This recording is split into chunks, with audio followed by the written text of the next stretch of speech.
A ira do Senhor está próxima. Paulo não omitiu essa verdade, porque não nos destinou Deus para a ira, mas para alcançar a salvação por nosso Senhor Jesus Cristo. 1 Tessalonicenses capítulo 5, versículo 9. Você tem certeza de que está preparado para escapar da ira que há de vir, ou está vivendo como se ela jamais fosse acontecer? A verdade que Paulo nunca escondeu. O apóstolo Paulo, o vaso escolhido por Deus para levar o evangelho aos gentios, foi também um dos mais intensos proclamadores das verdades escatológicas. Ele não suavizou a mensagem, ele não diluiu os avisos de julgamento, ele não escondeu a realidade da ira futura de Deus. Pelo contrário, Paulo fez questão de repetir com clareza profética e unção apostólica que um tempo de juízo virá e que aqueles que não estiverem em Cristo serão surpreendidos como ladrão na noite. Não era apenas o evangelho da graça que Paulo pregava, era o evangelho completo: graça, fé, arrependimento, santificação, tribulação e glorificação. Era uma pregação carregada de esperança, mas também de um alerta urgente sobre um futuro apocalíptico que se aproxima com velocidade. Em sua carta aos Tessalonicenses, Paulo não hesita em dizer que a ira de Deus é uma realidade futura e iminente. Não é simbólica, não é alegórica, é literal, terrível e dirigida àqueles que rejeitam a verdade e vivem no engano.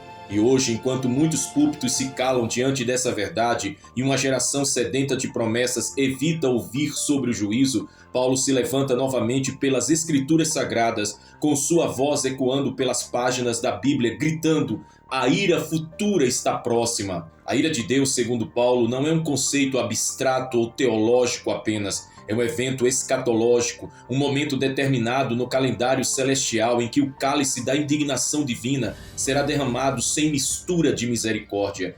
Veja o que ele declara: mas por tua dureza e coração impenitente entesouras ira para ti no dia da ira e da manifestação do juízo de Deus. Romanos capítulo 2, versículo 5. Aqui Paulo revela algo profundo. A ira de Deus está sendo acumulada. Cada pecado não confessado, cada rebelião não arrependida, cada zombaria contra a santidade está enchendo o cálice. Não é um julgamento apenas momentâneo, mas um acúmulo de indignação santa que será liberado no dia da ira. Esse dia não é um mito, não é apenas uma fase da história, é o clímax profético do plano escatológico de Deus. Paulo não o omitiu, porque ele sabia que sem a revelação da ira, a graça perde o seu valor. Sem o juízo, a cruz se torna um ornamento. Sem o temor do fim, a santificação se torna opcional. A ira futura e a volta de Jesus. Paulo sempre conectou a segunda vinda de Cristo com o juízo. Em 2 Tessalonicenses, ele declara com veemência: quando do céu se manifestar o Senhor Jesus com os anjos do seu poder, como labareda de fogo, tomando vingança dos que não conhecem a Deus e dos que não obedecem ao evangelho de nosso Senhor Jesus Cristo. 2 Tessalonicenses capítulo 1, versículos 7 e 8. A volta de Jesus será para salvar os seus, mas também para julgar os ímpios. Paulo apresenta Cristo como Rei Juiz. Ele virá em glória, mas também em fogo. Ele virá com recompensa para os fiéis, mas com vingança para os rebeldes. O fogo não é apenas simbólico, é destruidor, é revelador. Ele consumirá tudo que é madeira, feno e palha. Paulo via o fim como um evento glorioso e ao mesmo tempo aterrador. A pergunta que ecoa em seu ensino é: você está guardando a salvação ou está caminhando para a ira? Paulo fala de salvação, mas alerta sobre perdição. Paulo era profundo conhecedor da graça. Ele a proclamou com fervor, mas também era um atalaia do juízo. Sua teologia equilibrava misericórdia e justiça. Ele ensinava que Deus é amor, mas que esse amor não anula sua santidade. Pelo contrário, exalta ainda mais a sua justiça. Veja o que ele escreve em Efésios: éramos por natureza filhos da ira, como os outros também. Efésios capítulo 2, versículo 3. Antes de Cristo estávamos debaixo da ira, era nossa natureza, era nosso destino, estávamos condenados ainda que vivos, mas Deus, rico em misericórdia, nos salvou pela graça. Porém, Paulo nunca deixou de lembrar: os que permanecem na incredulidade continuam filhos da ira. Esse termo, filhos da ira, aponta para uma filiação espiritual ao juízo, um pertencimento à condenação. Só os que nascem de novo escapam, só os regenerados estão livres da condenação. O mundo, mesmo quando ignora ou zomba, permanece sob a sentença. Paulo não omite o dia da vingança. Quando Paulo escreve a Timóteo, seu filho na fé, ele diz: "Conjuro-te, pois, diante de Deus e do Senhor Jesus Cristo, que há de julgar os vivos e os mortos na sua vinda e no seu reino." 2 Timóteo capítulo 4, versículo 1. Julgar, essa era a missão final do Cristo glorificado. Paulo sabia disso, ele vivia à sombra dessa verdade, ele pregava como quem via o trono branco se aproximando. Enquanto muitos desejam apenas um evangelho que promova o conforto, Paulo apresenta um evangelho que confronta, que transforma, que chama ao arrependimento e à vigilância. Ele disse a Félix, discorrendo sobre a justiça, o domínio próprio e o juízo vindouro, ficou Félix amedrontado. Atos capítulo 24, versículo 25. O apóstolo não suavizava, ele falava de juízo até fazer o coração dos reis tremer. Hoje, quantos púlpitos ainda têm essa ousadia? Quantos ainda anunciam com lágrimas e temor? O tempo da paciência está acabando, a ira está próxima. Paulo alerta sobre a ilusão de segurança. Na primeira carta aos Tessalonicenses, Paulo adverte sobre o espírito enganoso que marcará os últimos dias, pois que quando disserem a paz e segurança, então lhes sobrevirá repentina destruição. 1 Tessalonicenses capítulo 5, versículo 3. Essa declaração é escatológica, trata-se de uma falsa sensação de segurança que invadirá o mundo antes do fim. É um espírito de ilusão, enquanto muitos pensarem que tudo está tranquilo, virá o juízo. Paulo está dizendo, cuidado com essa falsa paz, cuidado com esse conforto ilusório, cuidado com o evangelho sem cruz, sem renúncia, sem temor.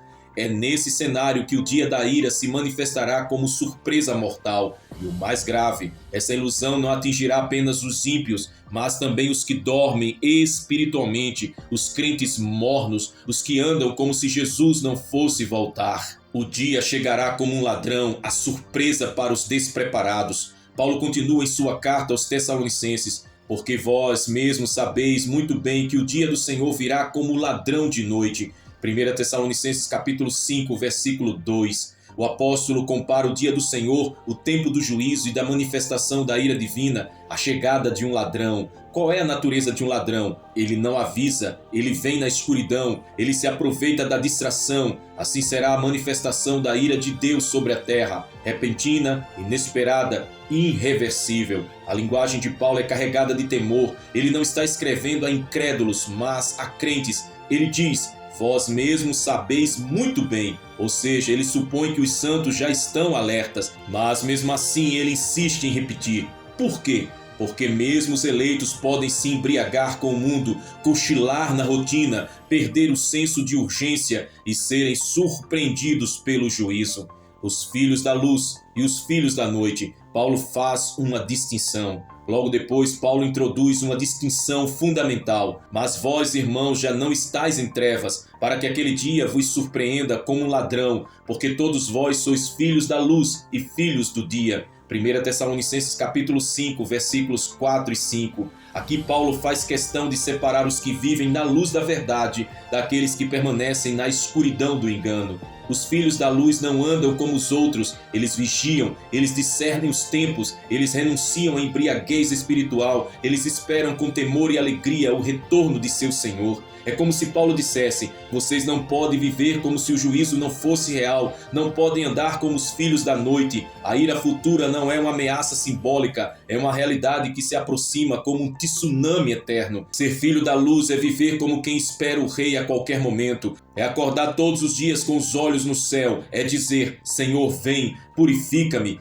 guarda-me, santifica-me, não me deixes tropeçar. A esperança da salvação é a nossa armadura contra a ira. Em meio ao alerta, Paulo também revela o antídoto contra o medo do juízo, vestindo a couraça da fé e do amor e tendo por capacete a esperança da salvação. 1 Tessalonicenses capítulo 5, versículo 8. A esperança da salvação não é apenas uma emoção positiva, é uma armadura espiritual, é o que protege a mente e o coração no tempo da escuridão. Quando o mundo estiver tomado pelo pânico, os filhos da luz terão paz. Mas essa esperança não é para todos, é para os que permanecem fiéis, vigiando, orando e esperando em santidade. Aqueles que desprezam a santificação, que brincam com o pecado, que rejeitam a cruz, que seguem o mundo, não têm essa esperança viva. Paulo nunca ofereceu esperança aos rebeldes. Ele ofereceu salvação mediante arrependimento e fé. Ele anunciou graça, mas jamais ignorou justiça. Seu evangelho era completo. Ele não era popular, mas era verdadeiro. Paulo adverte sobre a apostasia antes da manifestação do homem da iniquidade. No capítulo 2 de 2 Tessalonicenses, Paulo traz uma das mais profundas revelações escatológicas. Ninguém de maneira alguma vos engane, porque não será assim sem que antes venha a apostasia e se manifeste o homem do pecado, o filho da perdição. 2 Tessalonicenses capítulo 2, versículo 3. Antes da manifestação da ira plena, Paulo diz que virá uma apostasia, um grande abandono da fé verdadeira. Multidões que um dia confessaram a Cristo abandonarão a verdade e abraçarão a mentira. Vivemos esse tempo? Olhe ao seu redor. Quantas igrejas trocando o evangelho por entretenimento, quantos líderes trocando a cruz por influência, quantos cristãos vivendo como se Deus não fosse santo, quantas vozes dizendo, não haverá juízo.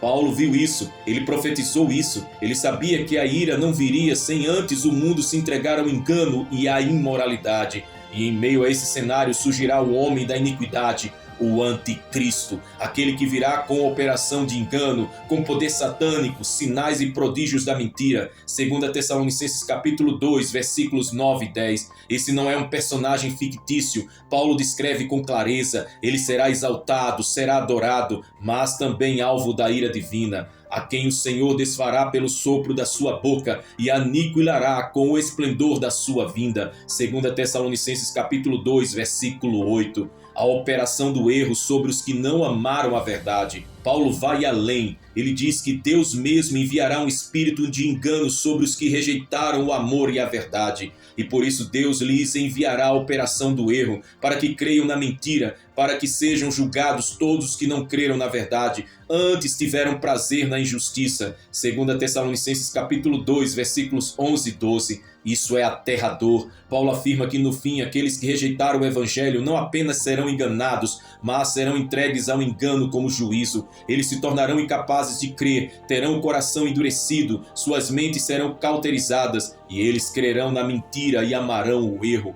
E o resultado? Serão julgados, serão alvos da ira futura. Paulo não está falando de algo leve, ele está dizendo que há um ponto de não retorno, há um limite para o desprezo à verdade, e quando esse limite é cruzado, o juízo começa ainda antes da manifestação do anticristo. A trombeta de Deus e a ressurreição dos mortos. Apesar de toda essa revelação de juízo, Paulo termina sua escatologia com esperança para os santos, porque o mesmo Senhor descerá do céu com alarido e com voz de arcanjo e com a trombeta de Deus, e os que morreram em Cristo ressuscitarão primeiro. Aleluia. 1 Tessalonicenses capítulo 4, versículo 16. O juízo é real, a ira é iminente, mas os que estão em Cristo têm uma promessa gloriosa, a ressurreição para a vida eterna, para escapar da hora da tribulação que virá sobre toda a terra. Paulo sabia que para os fiéis o retorno de Cristo não é terror, é triunfo, mas só para os fiéis, para os mornos, para os apóstatas, para os desobedientes, para os filhos da noite, será o dia mais terrível da história da humanidade. Por isso ele grita às igrejas: consolai-vos uns aos outros com estas palavras. 1 Tessalonicenses capítulo 4, versículo 18. Consolo para os santos, pânico para os rebeldes, alegria para os preparados, ira para os despreparados. O clamor final, santidade, vigilância e a garantia da glória. O clamor de Paulo pela santificação urgente. Se há uma mensagem que percorre todas as epístolas de Paulo como um fio condutor de urgência, é esta: sede santos. Não há como falar sobre juízo, vinda do Senhor e a ira futura sem que haja um chamado profundo à santidade radical, porque essa é a vontade de Deus, a vossa santificação. 1 Tessalonicenses capítulo 4, versículo 3. Santificação não é uma opção para os dias maus, é a condição essencial para escapar da ira futura, é o selo de propriedade do céu. Paulo não está escrevendo a pagãos ou incrédulos, ele está escrevendo à igreja. E mesmo assim, ele diz: abstende-vos da prostituição, cada um saiba possuir o seu vaso em santificação e honra. 1 Tessalonicenses capítulo 4, versículos 3 e 4. Não brinque com o pecado, não flerte com a impureza, não viva em segredo com o que Deus condena em público. Paulo clama: santificai-vos agora, porque quando Cristo aparecer nos céus, não haverá mais tempo para se purificar, não haverá mais apelo, apenas juízo. A vigilância e a atitude dos escolhidos que escaparão da ira. Paulo não apenas prega doutrina, ele apela à atitude. A vigilância para ele é tão vital quanto a fé. Não durmamos, pois, como os demais, mas vigiemos e sejamos sóbrios. 1 Tessalonicenses capítulo 5, versículo 6. Vigilância é o estilo de vida daqueles que entenderam que a ira futura é real e que só os que estiverem preparados escaparão dela. Vigiar é viver com discernimento, é identificar os enganos sutis, é perceber os ataques invisíveis, é andar com os olhos abertos e o coração inclinado à palavra. Aqueles que não vigiam se entregam ao mundo, ao pecado, às distrações, à mornidão. É por isso que Paulo adverte: reprovai as obras infrutuosas das trevas, mas antes condenai-as. Efésios capítulo 5, versículo 11. Ele não pede para tolerar, ele não sugere aceitar, ele clama: reprovem, condenem, afastem-se. O tempo do engano está avançando e os que não estiverem vigilantes serão tragados pelas trevas. A garantia da glória para os que perseverarem. Paulo não anuncia apenas destruição, ele levanta a tocha da esperança para os que perseverarem até o fim. Porque para mim tenho por certo que as aflições desse tempo presente não são para comparar com a glória que em nós há de ser revelada. Romanos capítulo 8, versículo 18. A ira futura virá, o juízo será terrível, mas os que estão em Cristo, os que vivem em temor, os que perseveram em santidade, verão a glória eterna. Aleluia, louvado seja o Rei dos Reis. Paulo viveu para isso, sofreu por isso, manteve os olhos na eternidade e quando sentiu que a sua hora havia chegado, declarou: combati o bom combate, acabei a carreira, guardei a fé, desde agora a coroa da justiça me está guardada. 2 Timóteo capítulo 4, versículos 7 e 8. Ele sabia, ele estava pronto, ele esperava a volta gloriosa do Rei dos Reis. Paulo não se intimidava diante da morte, porque sabia que havia escapado da ira futura e aguardava a manifestação gloriosa do justo juiz. A visão do trono e o destino dos ímpios. Em Romanos, Paulo escreve com voz profética e tremenda sobre o juízo vindouro. Mas, segundo a tua dureza e coração impenitente, entesouras ira para ti no dia da ira e da manifestação do juízo de Deus. Romanos capítulo 2, versículo 5. Você percebe o peso disso? Há pessoas que estão acumulando ira sobre si mesmas. Elas não percebem, acham que estão prosperando, acham que o juízo nunca virá. Mas Paulo grita: vocês estão acumulando condenação.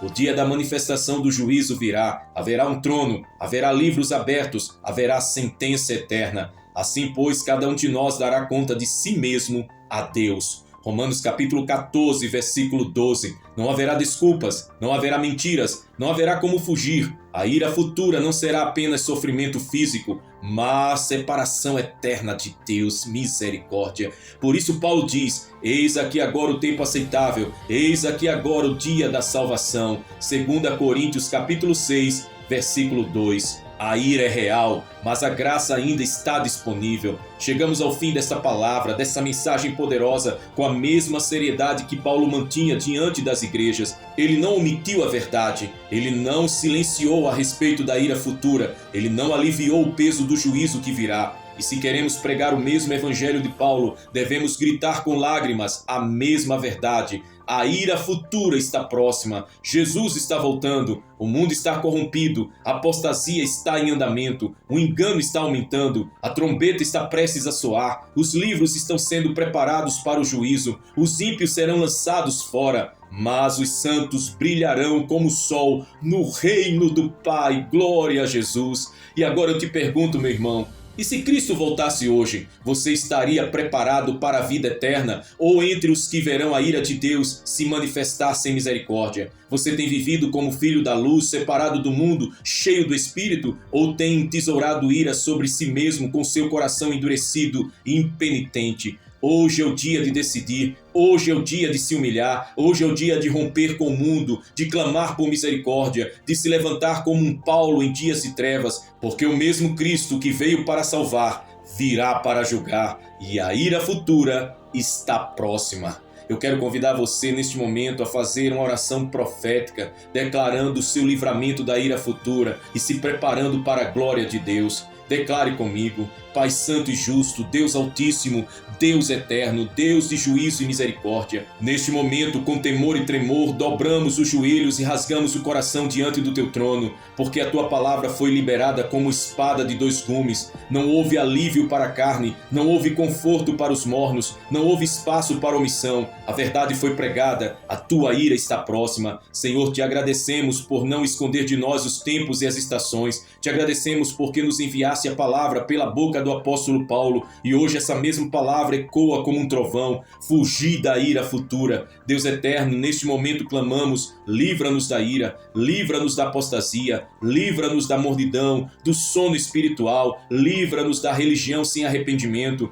Livra-nos de sermos como os que acumularam ira no dia da Tua manifestação. Senhor, colocamos todos os ouvintes deste canal diante do Teu altar agora. Em nome de Jesus profetizamos: o despertar chegou. Que toda mente adormecida receba agora a luz da revelação. Que todo coração endurecido seja quebrantado pelo Teu Espírito. Que toda obra das trevas que tenta cegar, paralisar, distrair ou enganar os escolhidos caia por terra agora pelo poder do nome de Jesus. Ó Deus que conhece o fim desde o princípio, tira-nos da ignorância, livra-nos da indiferença, arranca de dentro de nós o apego ao mundo. Que esta geração, Senhor, não seja como os de Sodoma, que riam enquanto o fogo descia. Que não sejamos como os da casa de Ló, que hesitaram no dia da destruição. Que não sejamos como os de Noé, que comiam e bebiam, casavam e se davam em casamento, até que veio o dilúvio. Senhor, desperta-nos, Senhor, santifica-nos, Senhor, sela-nos para a Tua volta.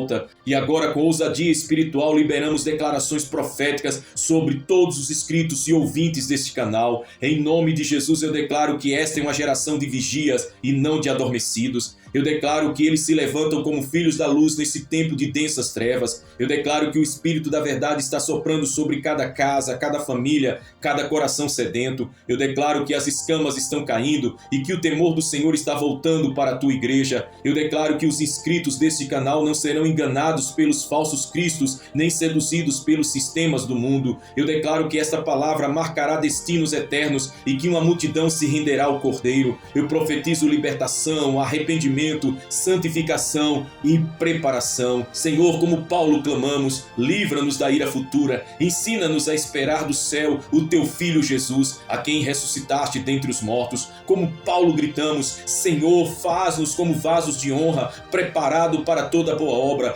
prontos para o Teu chamado final. E profeticamente dizemos que venha o Teu reino, que venha o Teu juízo, mas que antes venha um grande avivamento de santidade, um poderoso sacudir nos quatro cantos da terra, e que o último grito profético alcance os que ainda podem ser salvos. Senhor, desperta os mornos com inquietação, desperta os presos ao pecado com angústia santa, desperta os distraídos com um sopro de consciência, mas que os Teus filhos, os Teus eleitos, os verdadeiros, os que creram em Cristo e vivem segundo o Espírito, sejam tomados por um fogo santo de vigilância, consagração e temor. A ira futura está próxima, mas os Teus filhos estarão escondidos à sombra do Onipotente. Os Teus eleitos resplandecerão como o sol, os Teus justos entrarão na glória eterna e reinarão contigo. Oramos e profetizamos isso em o nome de Jesus Cristo, o justo juiz, o Cordeiro que voltará como um leão. Em nome de Jesus nós Te louvamos e Te agradecemos, ó Pai de amor. Amém e amém.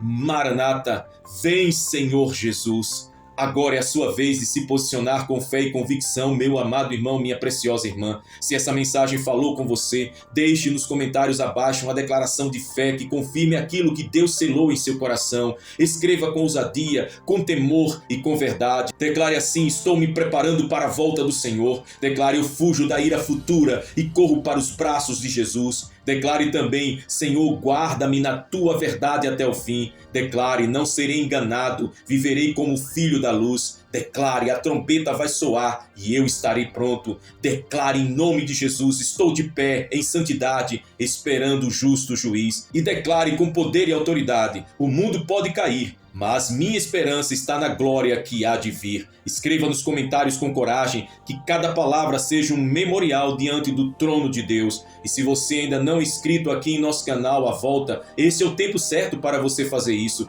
Clique em inscrever-se aqui no botão abaixo agora mesmo. Ative o sininho das notificações para que você possa receber cada mensagem, oração e alerta profético que o Senhor tem nos dado. Compartilhe este vídeo com o maior número de pessoas possível, amigos, familiares, irmãos de sua igreja. Alguém precisa ouvir essa palavra antes que seja tarde demais. Você pode ser um instrumento que Deus usará para livrar alguém da ira futura. E neste momento receba a bênção. Ora, o mesmo Senhor da paz vos dê paz sempre, de toda maneira. O Senhor seja com todos vós. O Deus de toda graça te fortaleça. O Espírito Santo te conduza à santidade plena. A palavra de Cristo habite ricamente em teu coração. E que quando a trombeta soar, você esteja de pé, digno, cheio de fé e com as vestes brancas lavadas no sangue do Cordeiro. Em nome de Jesus Cristo, Senhor da glória, seja abençoado, seja abençoada. Amém. Maranata. Ora vem, Senhor Jesus.